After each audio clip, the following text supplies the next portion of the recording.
It is indeed God's grace for us to be here and to be alive. We thank God for His natural grace and natural revelation through nature. And we thank God for His special revelation in the Word. As a farmer, we always are supposed to be grateful to God. And allow me to share with you Psalm 126 as I pray for this farmer and all the farmers who do farming. Psalm 126 is called a Psalm of Ascent. It was sung by the children of God as they traveled and journeyed to Jerusalem, the great city of God. In their way, they sang songs of encouragement. Psalm 126 is one of the Psalms. And it is a psalm to the farmers and a great psalm that can be used as God restores nature when He brings rain and His immense blessings. In all our lives as farmers, we need God to restore us. Why do we need God to restore us every day? Number one, God restores us because He has always done it. When the children of Israel, this was a psalm that was sung after the Babylonian captivity. When the children of Israel were restored, when they were restored, they remembered that God had done it. When they were in Egypt, God restored them from Pharaoh. And God that we serve is a God who has already done it. We pray that God will restore us because He has already done it.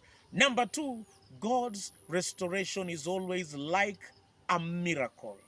They did not believe it when they were released from Babylonian captivity. God, in His divine design and His sovereignty, He let Cyrus become the king of the Medo-Persian Empire after overthrowing the Babylonians. And after He made him king, He ordered by divine initiative, because history is the story of the sovereignty of God. By divine initiative, He let the children of Israel go back to Jerusalem and to rebuild the walls. Read the story of Zerubbabel, the story of Nehemiah, and even Esther. You will see they did not believe it, because as God restores, it's not only in history, but God's restoration is always wonderful. It is beyond man's thinking or imagination. Number three, God's restoration brings life, like the river of Negev that springs life to the desert and gives life to all the plants. I pray that as the Lord restores you, like the rivers of Negev, as it brings life, may God bring life into your life, and may He bring restoration into our relationships and all that we face. Lastly, I conclude, God's restoration has two parts. We will plant weeping, but rejoice as we bring back the sheaf. We have our part. Our part, like this farmer, was to plant. Our part was not only to plant, but also to weed as it has been done.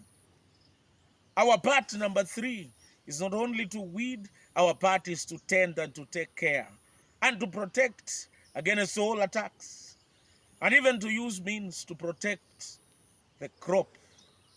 God's part is to let the plant grow and to give us the harvest.